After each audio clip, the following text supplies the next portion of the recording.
अल्लाहुम्मा सल्ली अला सय्यदिना मुहम्मदिन व अला सय्यदिना व बारिक व सल्लिम। अल्लाहुम्मा सल्ली अला सय्यदिना मुहम्मदिन। अस्सलाम वालेकुम। कुरानिक इन्फॉर्मेशन के इस प्लेटफॉर्म से मैं हूँ सबा जुनैद। मेरा ताल्लुक़ टीचिंग के शोबे से है और मैं एमए इस्लामिक स्टडीज़ हूँ।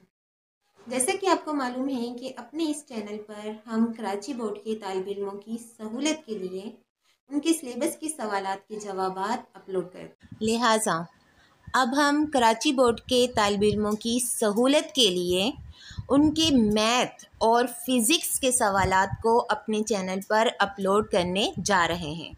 जैसा कि आप जानते हो कि ये 2021 का जो सेशन है, इस सेशन में पूरी दुनिया ही क्राइसिस का शिकार है और ख़ास तौर पर हमारे कराची बोर्ड के तालिब इल्मों को बहुत ज़्यादा सर्वाइव करना पड़ रहा है। तो लिहाजा कराची बोर्ड के तालिब इल्मों की सहूलत के लिए हम अपने इस चैनल पर आज से मैथ और फ़िज़िक्स की क्लासों का आगाज़ कर रहे हैं। तो आप लोगों से गुजारिश है कि आप हमारे इस चैनल को जहाँ भी 9 मैट्रिक के तालिब इल्म मौजूद हैं वहाँ तक पहुँचाइए और चैनल को सब्सक्राइब कीजिए और इसके साथ ही बेल आइकन को भी प्रेस कर लीजिए ताकि हम जितनी भी वीडियोस यहाँ अपलोड करें वो सबसे पहले आप तक पहुँच सकें। तो आइए और अपने इस सेशन का आगाज़ करते हैं। आज हम मैथ के चंद बुनियादी बातों को आपसे डिस्कस करने जा रहे हैं। उम्मीद है कि ये हमारी कोशिश आपके लिए फ़ायदेमंद साबित और आपकी इस मदद के लिए हमने रिक्वेस्ट की है अपनी एक टीचर से। उनका नाम है मिस तहमीना अलमास। वो एमएससी हैं मैथ में और इसके साथ ही 15 साल का तजर्बा है फ़िज़िक्स पढ़ाने में। तो उम्मीद है कि उनके तजर्बे के साथ इस साल के जो तालिबे इल्म हैं वो भरपूर फ़ायदा उठाएंगे और इंशाल्लाह कामयाबी से हमकिनार होंगे। तो आइए और चलते हैं और जानते हैं कि मैथ की वो कौन सी बुनियादी चीज़ें हैं जो कि तालिबे इल्मों के लिए जानना ज़रूरी है।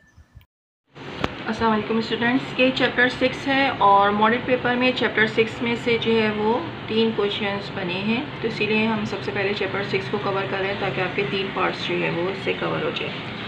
एक क्वेश्चन नंबर 4 का बी पार्ट है, वो भी चैप्टर 6 से लिया गया है। क्वेश्चन नंबर 6 का बी पार्ट वो भी चैप्टर 6 का है और क्वेश्चन नंबर 7 का ए पार्ट ये भी चैप्टर 6 का है। पुरानी बुक में जो है ये चैप्टर 6 ही है, नई बुक में देख लीजिएगा। वैसे ये इक्वेशन का सॉल्यूशन सेट है जहाँ पे ग्राफ वगैरह का भी क्वेश्चन है। तो इसको सॉल्व करने से पहले सबसे पहले मैं आपको ये बताऊंगी कि बुनियादी छोटी छोटी कुछ बातें बताऊंगी जिससे आपके बहुत सारे एमसीक्यूज़ भी जो है वो उसमें कवर हो जाएंगे। तो गौर से सुनिएगा ताकि वो आप एमसीक्यूज़ भी जो है वो इसके अकॉर्डिंग जो भी आ रहे हों चैप्टर 6 के तो उसको भी आप सॉल्व कर सकें और सही जो है वो चॉइस कर सकें आंसर का।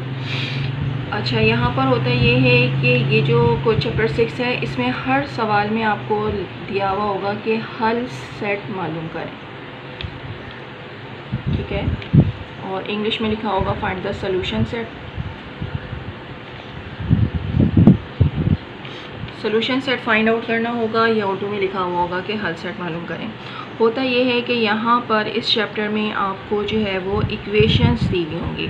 अलजेब्रा में इक्वेशंस या इक्वेशन जो होती हैं उसमें क्या होता है कि आपके पास कोई ना कोई एक कोफिशिएंट होता है, कोफिशिएंट के साथ कोई वेरिएबल होता है, फिर प्लस माइनस से हमें पता चलता है कि इसमें कितनी टर्म्स हैं, कितनी रकमें हैं।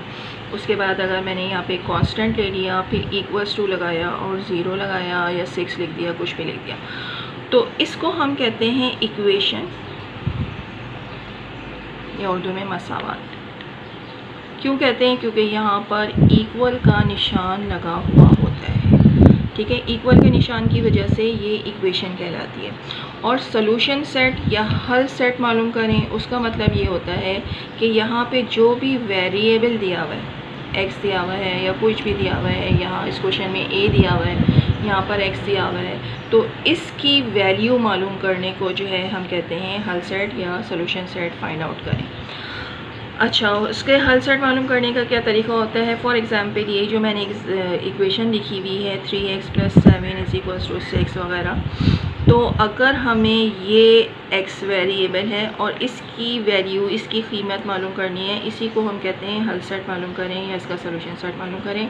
इसको मालूम करने का जो तरीका होता है वो पिछली क्लासेस में भी, छोटी क्लासेस में भी आपको बताया जाता है। वो ये होता है कि हम इस x को जो है वो रखते हैं और इसके साथ जितनी भी चीज़ें होती हैं उन सबको यहाँ से रिमूव करके इक्वेशन की दूसरी साइड पे लेके चले जाते हैं, ताकि हमारे पास यहाँ पर सिर्फ x बचे और बाकी सारी चीज़ें वहाँ दूसरी साइड पे शिफ्ट हो चुकी हों और हमें इस x की वैल्यू मालूम हो जाए। ठीक है, अब उसको शिफ्ट करने का जो उसूल होता है वो उसूल क्या है।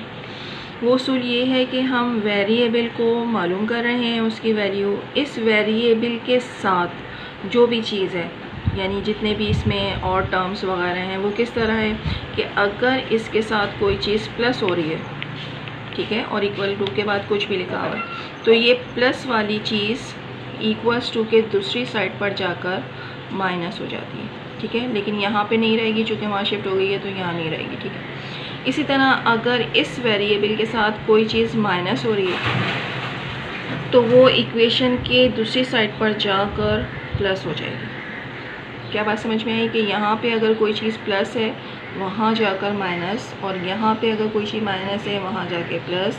इसी तरह इस वेरिएबल के साथ कोई चीज़ लिंक करती हुई इसके साथ है, साथ का मतलब है इन दोनों के बीच में कोई साइन नहीं है, मीन्स मल्टीप्लाई हो रहा है, 3 और x आपस में मल्टीप्लाई हो रहा है। अगर ये 3 यहाँ पे मल्टीप्लाई हो रहा है तो यहाँ पर कोई भी चीज़ होगी, कोई भी नंबर होगा, कोई भी टर्म होगी, उसके साथ ये 3 को जब यहाँ से रिमूव करेंगे तो चूँकि ये यहाँ मल्टीप्लाई हो रहा है तो वहाँ जाकर डिवाइड हो जाएगा।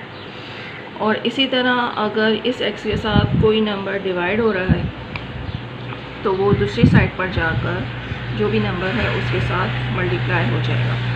सिंपल उसूल क्या बना कि अगर वेरिएबल के साथ कोई चीज़ प्लस हो रही होती है तो अपोजिट दूसरी साइड पर जाकर माइनस हो जाती है, माइनस होने वाली रकम प्लस हो जाती है, मल्टीप्लाई होने वाली चीज़ डिवाइड हो जाती है, और डिवाइड जो हो रही होती है वो मल्टीप्लाई हो जाती है। ठीक है, ये बुनियादी उसूल है। इसी तरह जो है हम सारे एलिमेंट को, मतलब सारी जो टर्म्स होंगी उनको शिफ्ट करेंगे और इससे जो वेरिएबल है उसकी वैल्यू मालूम कर देंगे, और इस वेरिएबल की वैल्यू मालूम करने को ही हम हल सेट मालूम करना कहते हैं। अब चैप्टर 6 में जो है यहाँ पर क्वेश्चन नंबर 4 में भी आपको हल सेट मालूम करना है, यानी इस x की वैल्यू मालूम करनी है। क्वेश्चन नंबर 6 में भी मालूम करना है, यहाँ वेरिएबल a दिया हुआ है तो इसकी वैल्यू मालूम करनी है, और क्वेश्चन नंबर 7 में भी x दिया हुआ है तो इसकी वैल्यू मालूम करनी है। लेकिन सब डिफरेंट हैं, इसके जो है वो डिफरेंट तरीके होंगे कि यहाँ पर आप देखें इक्वल का साइन नहीं है बल्कि अनइक्वल है, यानी लेस दैन ग्रेटर दैन की साइन लगी हुई है। तो ये जैसे ये मसावात होती है, बराबर है, इसी तरह जो है इसको हम कहते हैं गैर मसावात, इनइक्वेशन। और सबको सॉल्व करने का तरीका जो है वो एक ही होता है। और सबसे पहले जो है हम क्वेश्चन नंबर 4 का बी पार्ट सॉल्व करेंगे। अल्हम्दुलिल्लाह, हमारी आज की ये काविश मुकम्मल हुई। उम्मीद है कि हमारी ये काविश जो है, हमारी यानी कि ये जो मेहनत है, ये कराची बोर्ड के तालिब इल्मों के लिए मुफीद साबित होगी। तो मिलते हैं अपनी अगली वीडियो में, तब तक के लिए अल्लाह हाफिज़। अल्लाह आपका और हमारा हामी और नासिर रहे।